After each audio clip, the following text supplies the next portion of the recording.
This time I will share a Dharma message. Namanda butsu, namanda butsu, namanda butsu, namanda butsu, namanda butsu, namanda butsu, namanda butsu, namanda butsu, namanda butsu, namanda butsu.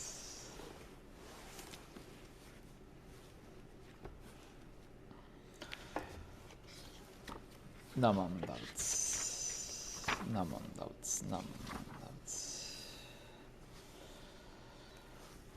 Namanda butsu. Please join me in Gassho.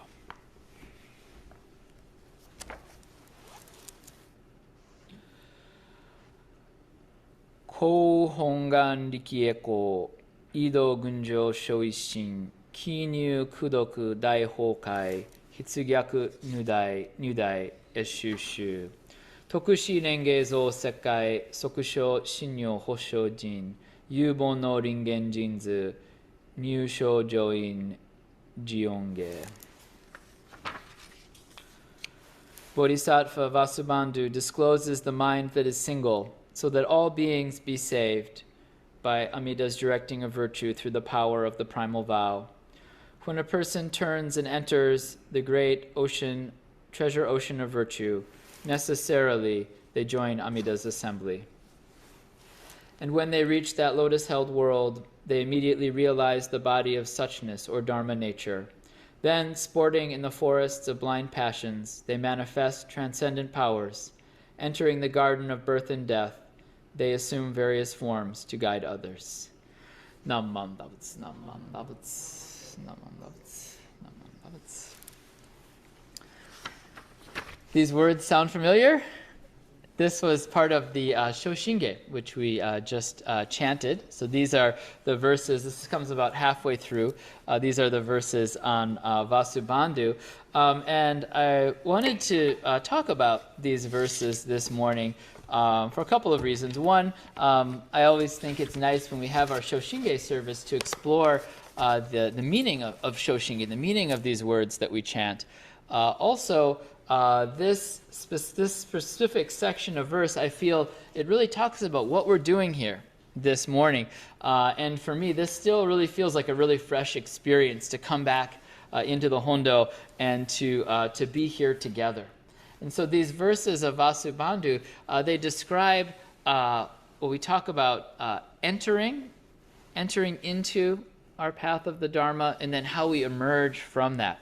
And Vasubandhu, so these are verses from Shinran Shonin, and they're inspired by the words of Vasubandhu. And it describes kind of five aspects of our lives when we come to Buddhism. The first one is it calls the gate of worship, which means to physically, the physical things we do. This word that's often in English translated as worship means to bow down. And it talks about what we do with our bodies. And so we begin by coming here into the temple, or for some of us, sitting down in front of the computer, switching on the Zoom feed, logging on. But we physically put ourselves into a space where we're ready to hear the Dharma. When we come here into the temple, I noticed many of us, when we came in this morning, we come in, first step into the Hondo, do a little bow, then walk up to the front, right? Do our oshoko, take a pinch of incense, place it here in the incense burner where there's burning incense and charcoals there. We join our hands in Gassho, facing the image of the Buddha, Namanda butsu, namanda butsu, namanda butsu, and bow. And then we go back and take our seats. For some of us who are joining on home, perhaps we wake up this morning, we have our home obutsudan. Maybe we light some incense there at the obutsudan. Then we sit down in front of the computer or in the living room or wherever we're joining this, and we've entered into this space. Then the next step that Vasubandhu describes is the gate. He calls the gate of praise. And this is talking about our voices, what we do with our voice, right? To say Namo Amida Butsu, to chant together. Later we'll be doing some readings together. Right? And this this voice, this act of what we do with our speech, our voice, this is called coming into the assembly. It's where we come together, because as we do our individual bowing and incense offering, but when we chant, when we sing, we are joining together, right? We hear the voices of others. When we listen, we chant Shōshinge, right? We're listening, and then we're trying to harmonize. There's melody, there's tempo, there's, the pitch, the different tones, and so forth. We're listening to those. We're paying attention as we also say them. And so we're coming together. Then the next stage is called the gate of aspiration. And this is where our minds become focused, right? We come in and then we're perhaps ready to hear a Dharma message. Our mind becomes calm. All those other thoughts that are running, mile a minute, how are the warriors doing? What's happening? I see, nodding his head, right? So we have all these thoughts. Now he's just going to think about warriors for the rest of the service. But we let all that go, and then we open our minds to hear, to receive something. We settle our mind on what is really important. What is really important? These questions, the great questions of our lives. And then with our mind settled open, ready to hear, then we have what's called the gate of contemplation. This is where we come to savor the flavor of the Dharma. We have some insight. Maybe we hear something. We hear a message that sticks with us, that gives us some insight into our lives. Maybe something that we've been kind of struggling with. And then we hear something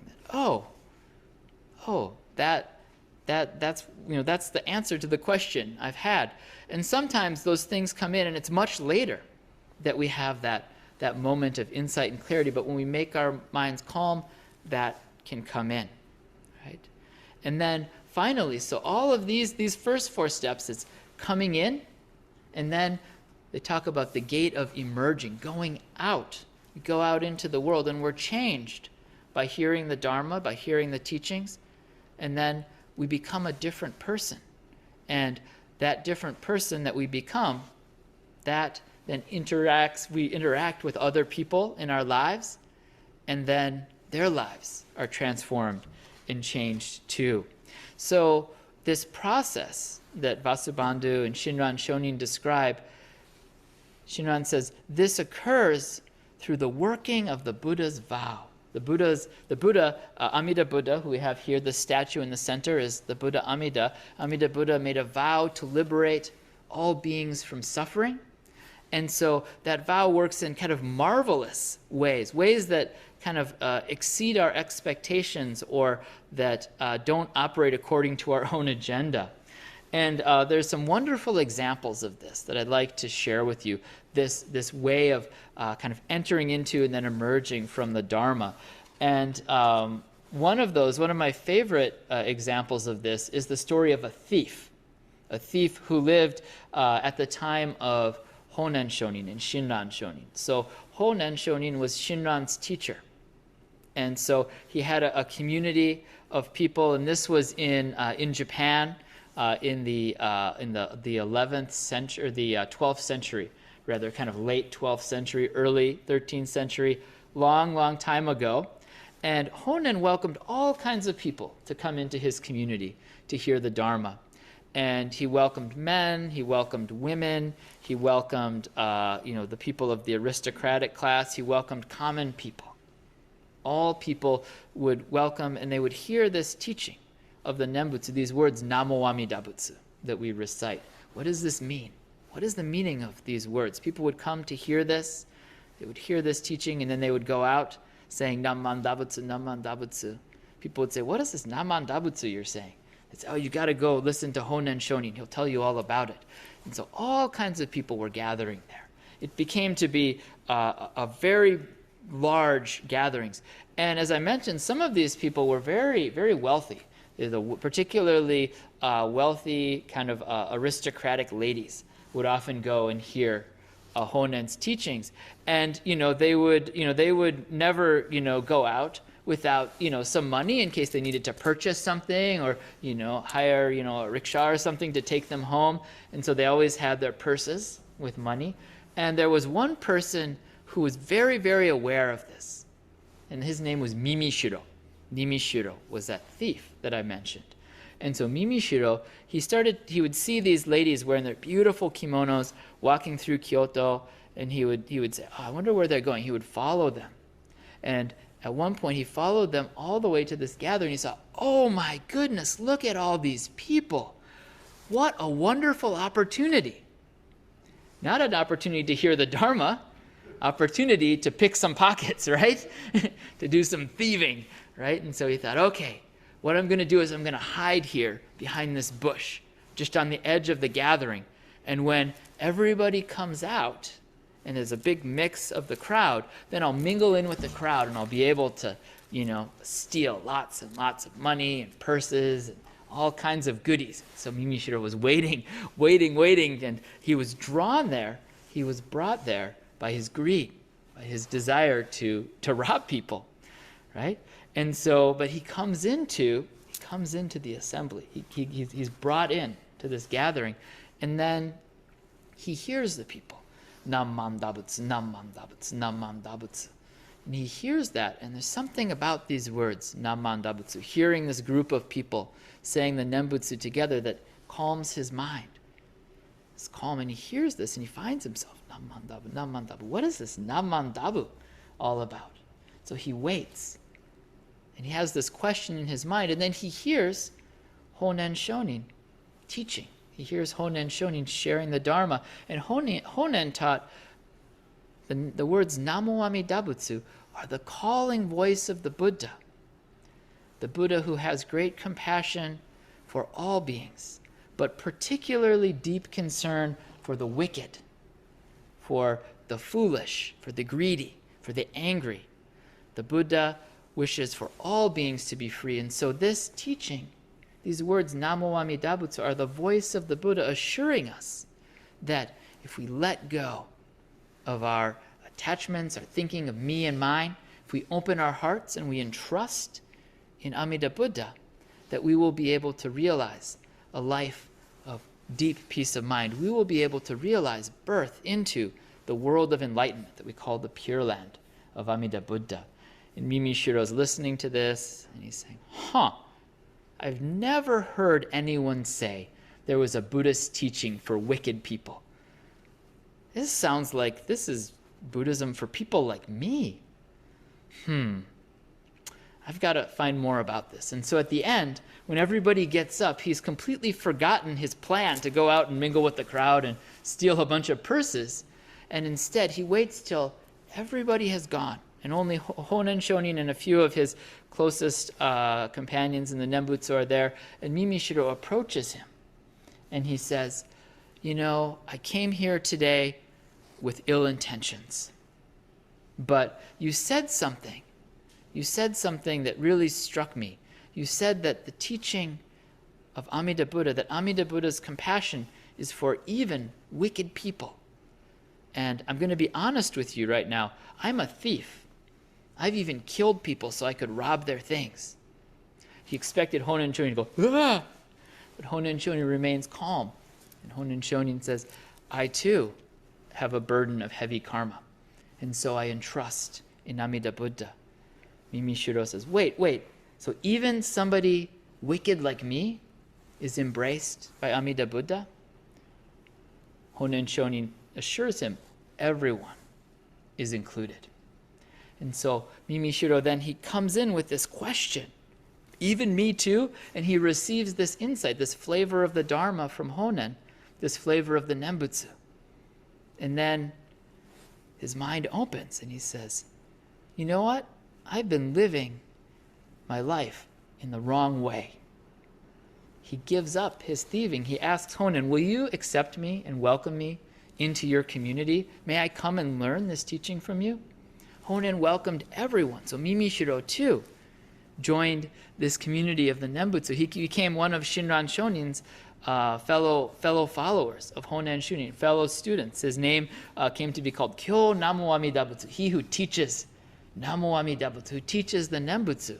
So his life is transformed. He goes from harming people every day, just thinking all day long how to hurt people, to thinking about how to help people, how to share the Nembutsu. So he goes out into this world. He comes to be one who sports and plays in the field of birth and death. And so as we hear these words of the Nembutsu, right? It says, Vasubandhu discloses the mind that is single so that all beings be saved. By Amida's directing of virtue through the power of the primal vow, this marvelous working we can't even comprehend. Mimishiro didn't go in there with a plan to become a kind and compassionate follower of the Buddha's teachings. He went in there to hurt people, to cause all kinds of trouble. But through the working of the vow, his life is transformed in that moment. So when a person turns and enters the great treasure ocean of virtue, the vast compassion of Amida Buddha that embraces all beings, necessarily he joins Amida's assembly.